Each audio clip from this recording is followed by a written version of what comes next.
I'm Jen Taylor Skinner, and this is the Electorette. On this episode, I have a conversation with Beatriz Lopez, the Deputy Director of Immigration Hub, an organization dedicated to advancing fair and just immigration policies. Beatriz joins me to discuss the GOP's multi-faceted misinformation machine, a machine that fuels their messaging around immigration, specifically their anti-immigration messaging. The truth is that most Americans are in favor of a balanced, humane approach to fixing the immigration system. Despite that, Republicans keep pushing cruel and inhumane policies in hopes that scaring voters will help them win at the ballot box. Beatriz and I discuss the Republican strategy and how Democrats can counter that strategy by appealing to voters' desire to end the chaos at the border and by leaning into our shared values as Americans. So, please enjoy my conversation with Beatriz Lopez. Beatriz Lopez, welcome. Thank you. Thank you for having me. So the news has been moving really quickly on immigration policy and reform. So I want to get started by getting a sense of what's happening right now, because like I said, things are moving so quickly. Democrats and Republicans were close to reaching a deal on border policy, a deal that included, I think, some aid to Ukraine. And that was, of course, kind of usurped by Trump, right? I don't find that totally surprising that he kind of disrupted those negotiations, right? Because he thinks it will help him. But what was surprising is that Republicans came to the table at all, because from my understanding, their stance on immigration is that there is no immigration. They don't want immigration. They also don't want aid to Ukraine. They don't want either. So I want to know what was in that package that was beneficial for Republicans. Currently, the situation in Congress is that we have a bipartisan group of folks. Senator Langford, who is representing Republicans. And he has always pushed for something on immigration to happen. In fact, one of the proposals that he had earlier last year was H.R. 2, as we know offhandedly, H.R. 2, that he worked on with somebody else on the House side as well. And he worked with other Republicans. And it is an egregious proposal. Let's just start there. So Senator Langford has this bill. A lot of the policies in there are very much Trump-era policies, very extreme, talks about gutting the asylum system, basically shutting the border down so asylum seekers cannot apply for asylum. There's other provisions in there that include family detention, other things that just fast-track deportations from the border back to countries where people are fleeing dangerous situations. It's basically the wish list of Trump. And if you're familiar with Stephen Miller, sort of like the Voldemort of the immigration side, he is the one that we shall not speak of, but that is always there. Of course. So Langford goes into this negotiation because basically they want to tie this Ukraine, Israel, Taiwan funding with this border deal. They say to Biden, if you want this deal, if you want funding for Ukraine and others, then you have to have something on immigration, because immigration is a national security issue, etc. They love to play hardball on these things. And so they go to the table, and Langford is very much stuck on these policies. You have a Senator Murphy and a Senator Sinema in there as well in these conversations. They're trying to come with a compromise. But even in this compromise, they're getting a lot. Republicans are getting a lot in this compromise, quote unquote compromise, because it's really much more concessions to the Republican Party than anything else. We're talking about things that, again, would basically undermine our asylum system, make it really difficult for anybody who's seeking safety or fleeing persecution to go to a port of entry and claim asylum. So it's just more of the Trump tricks to make it just so that people are stuck at the border and jeopardizing lives, as we've seen before with policies in the past, like Remain in Mexico and other ones that just leave people in this limbo, in dangerous limbo, without any sort of access to legal or lawful pathways. Because again, I'll remind your listeners is that asylum is a legal right, recognized internationally and recognized within our country. And they want to shut that down. So that's where we're at kind of now. Right. So what is attractive to that, aside from the aid to Ukraine? What is attractive to that from the Democratic side, from what we would want in relation to immigration and border policy? nothing's attractive there for the Democratic side, but this is like, to be completely frank, you have Senator Murphy with good intentions and Senator Sinema, who comes from the independent side, thinking that we have to sort of demonstrate that we could be tough on immigration. And we can be smart and tough without being cruel. And this deal doesn't get to that, sadly. But politically, it does get to one thing, which is demonstrating to the American people that we are serious about negotiating with Republicans. On the other hand, Republicans are not serious. They've never been good faith negotiators. They're not honest brokers. And we've been here before in past situations where Democrats have been willing to come to the table and say, hey, we are willing to compromise here. We would like for other things to happen. Just for instance, protection for dreamers, protection for people who are fleeing dangerous situations. Let's come to the table, let's talk about it. But they've never been honest brokers. They always tend to pull the rug under Democrats' feet and not get to anything because, as Trump proves again, this is a political issue. This is an electoral wedge issue for them. And they're not going to give Democrats an inch or a win on immigration. Yeah, I want to talk about that one little piece though, because I don't see any long-term electoral value for Democrats on doing that right now, right? Like Democratic voters aren't asking for Democrats to come to the table with Republicans, given how cruel their policies have been in relation to immigration. So is there any kind of long-term value by demonstrating that? There's a group of Democrats that believe that if we come to the table, if we show bipartisanship on this issue, then we can show voters that we're serious about it. And, there's an argument, obviously, for bipartisanship. I would love that. I mean, this is what we would need in the future, honestly, for both parties to come together and figure this issue out and update the laws, really put the country, the people forward, because immigration solves a lot of things for us. We have to tackle global migration. We have to think about how do we fill labor shortages? How do we take care of our aging parents? Who's going to take care of them? Who's going to take care of others who are sick, who need help, and the healthcare industry needs more workers? Immigration solves a lot of those problems. But we don't have honest brokers right now. We don't have people on the other side of the aisle who are willing to break with Donald Trump at this moment and be the adults in the room on this important issue. So you're right. I absolutely agree that this is not something that's going to win voters over. Democrats, on the other hand, really need to sort of just speak up on the issue. When I look at our polling and research, the majority of voters don't know where Democrats stand on the issue because it's been Republicans who have been churning out this loud, obnoxious noise saying that Democrats are for open borders, migrants are flooding the border, etc. So they've been super loud and deafening. And for good reason, the American public doesn't really understand where Democrats stand or what they've done on immigration. They haven't really figured out what their message is. And honestly, it's easy because the majority of the American public is with them. They want humane, compassionate solutions. They want order at the border. They're not anti-immigrant. They're just anti-chaos.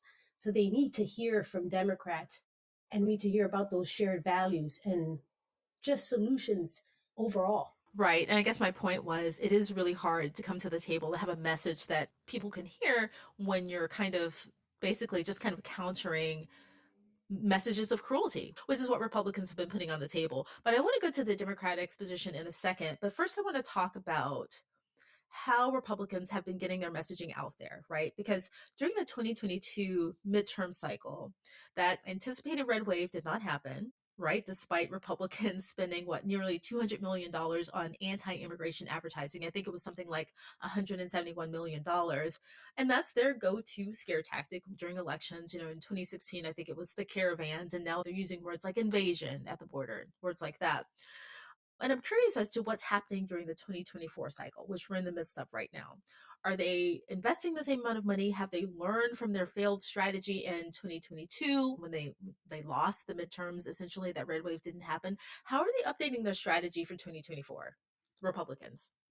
They're not. They're just putting more money behind immigration, sadly. Okay. Yeah. Yeah, you would think after learning the lessons that you just beautifully pointed out, which is in 2022, they spent $171 million, over $171 million on anti-immigrant TV ads and millions more on digital ads. And they lost in a lot of these places where they spent this so much money on anti-immigrant ads like Arizona, Nevada, etc. But they haven't learned that lesson. And what we're seeing in 2024 is that they're going to continue doubling down on this issue. They see it as their go-to number one winning issue against Biden. In fact, I was just reading a report from Ad Impact that said since 2023 to now, looking at just the GOP primary, presidential primary, and how much money has been spent on ads and on one issue, the number two issue most spent on was immigration. It was just 1 point behind the economy. So that's millions of dollars spent on this issue on immigration, talking about how these candidates are going to be securing the border and how migrants are flooding the cities and bringing in drugs, et cetera. Those are the types of ads that they were putting out there. And this is just kind of a test run for what Trump is going to be putting out and other right-wing candidates. Ad Impact also projected that about $10.2 billion is going to be spent in 2024 on advertising, on political advertising. That's huge. That's on steroids.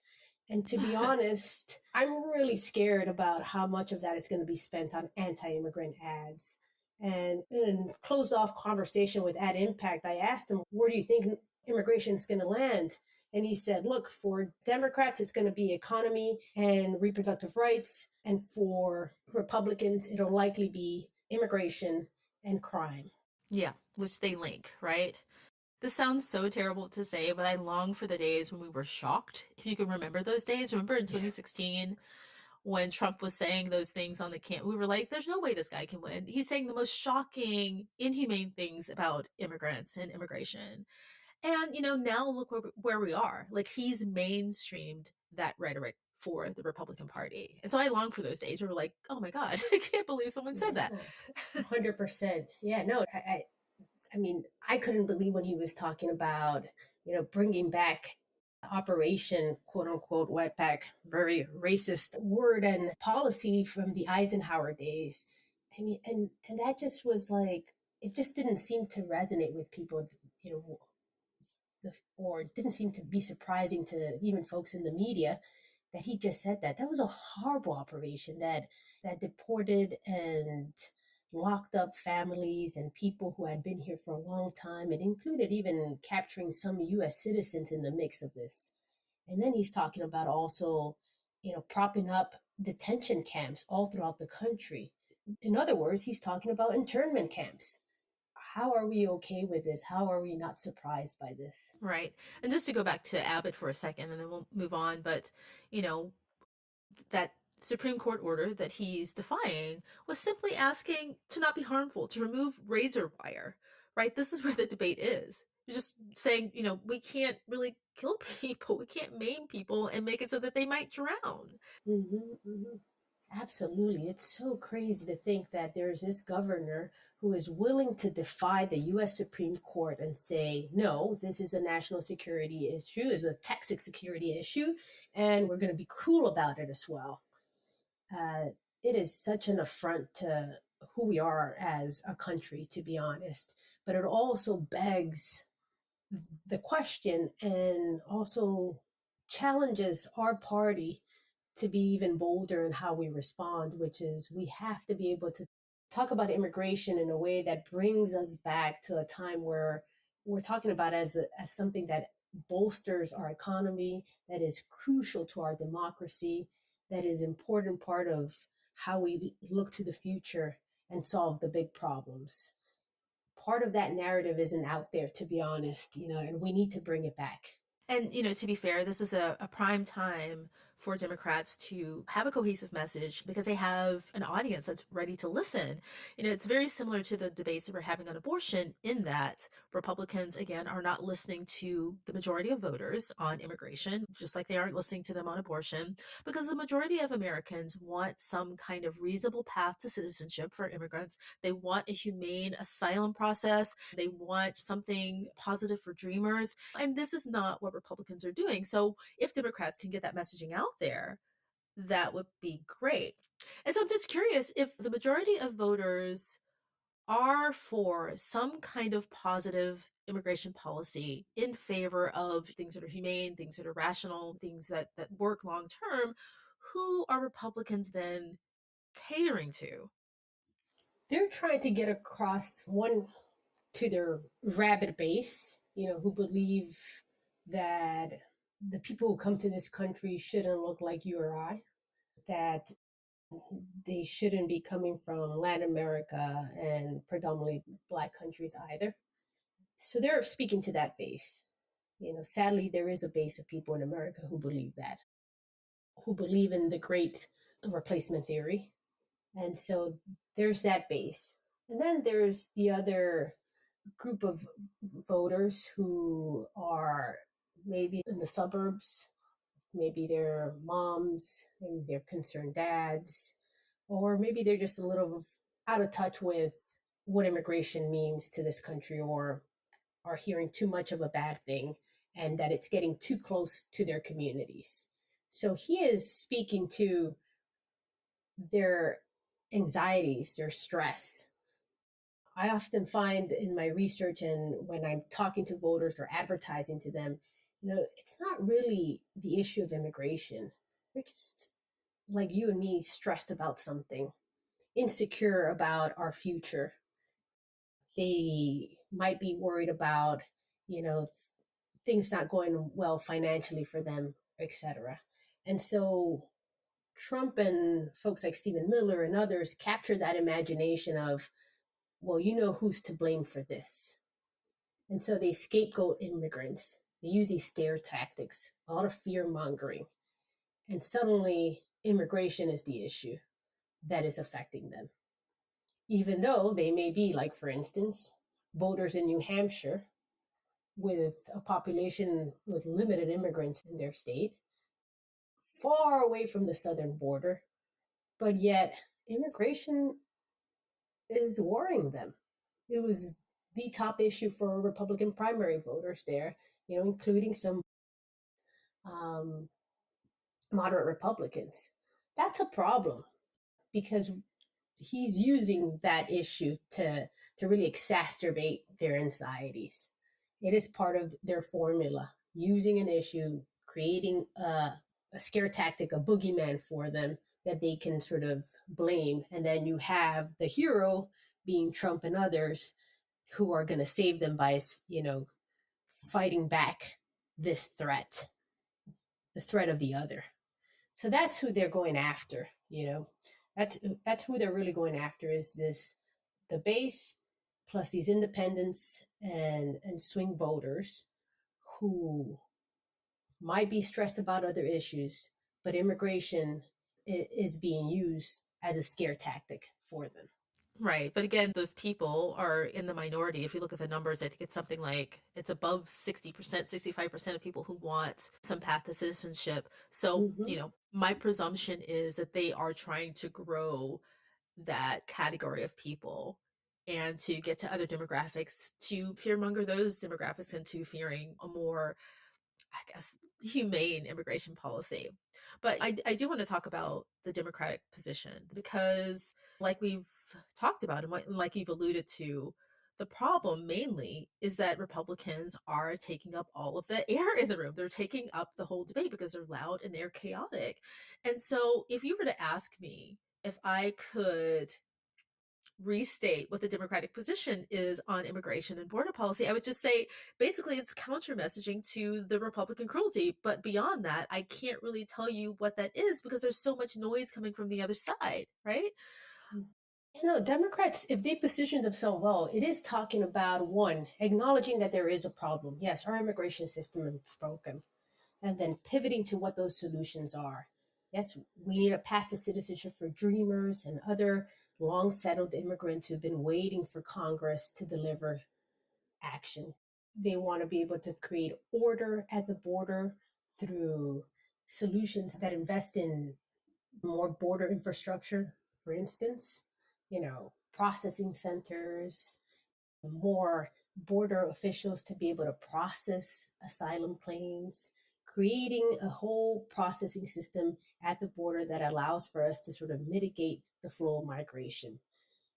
Those are solutions that people support. Those are solutions that allow people to remain united, to remain together, families to be able to come through some sort of lawful pathway into the country without having to trek through some dangerous journey to get there.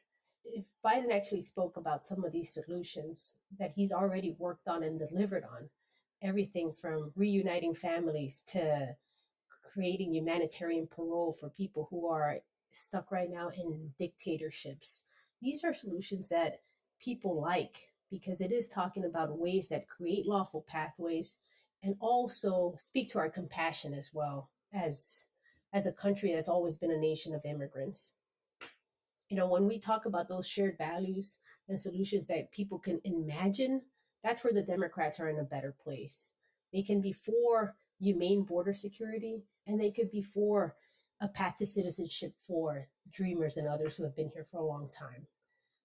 So if they stayed in those space, acknowledging that something has to be done at the border and something needs to be done here within the United States, they're in a good place. And that's what they can be for, and they are for. They just need to talk about it more. Do you think there's a bit of trepidation on the part of Democrats to talk about this more openly and some of the things that you've just pointed out that the Biden administration have done and some of the policies that they've been floating? Is there a bit of reluctance to talk about it because, of the nervousness that Republicans will hit them on one of their main talking points going into 2024? So they're trying to downplay it so that they don't get dinged and get hit with, $100 million worth of ads in relation to this. 100%. I mean, because when you think about it, and I think you put it up perfectly, what you're getting at is that immigration is a complex issue. It really is. It's a complex issue when you're actually legislating on it. But when you're talking about to the American people, you don't have to wordsmith the fact that you're for border security that's humane and orderly, and that you're for a path to citizenship. They shouldn't be scared to say these things out loud. And they should also be bold enough to also contrast themselves against their opponents who are for family separation, who are for cruel policies that would just shut down this country and make it harder for people to get here and harder to meet our economic demands. They have to be able to sort of center their messaging on a formula: shared values, solutions, and contrasting themselves against Republicans. That's the formula. When I talk to Democrats, and I stick to that. You don't have to go into, explaining how legislation works. We get stuck really on that. And it's not just candidates and members of Congress and others. It's also advocates. We get stuck in the minutia of, wait, if we're saying border security, we're talking their language. No, you're just talking the language of the American people, which is, does everybody want a secure border? Yes, of course. Even I do. But I also want something that is manageable, that is orderly, and that is humane. And we can talk about that. Those are shared values with the majority of the American people. And we could talk about the people that are here who, when everybody looks around, most Americans look around, they see immigrants in one form or another, whether it's the Haitian American healthcare worker or the farm worker in California who came from Mexico. They're familiar with who the immigrant in America is and who they've evolved to be. And they could look back to their ancestors as well. And so if you tap into that, the emotional and the logical, you're in a good place. And I think Democrats shouldn't fear that. They should stick to the formula, be disciplined, just as disciplined as the Republicans are. Their whole thing is just being disciplined on being cruel. We should be disciplined on being sensible. Right. That's really well put.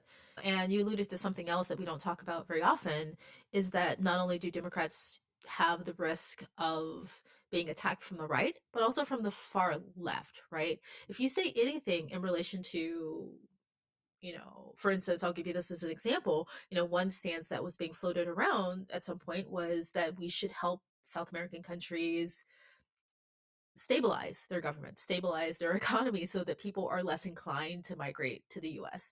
And some people saw that stance as less welcoming and possibly cruel, right? So where do we stand there? Because it kind of seems implausible to absorb, people from all of the countries that are having political issues in South America, right? You mentioned Haiti, which is, they're kind of at a political crisis right now. So what's Mhm. our stance there?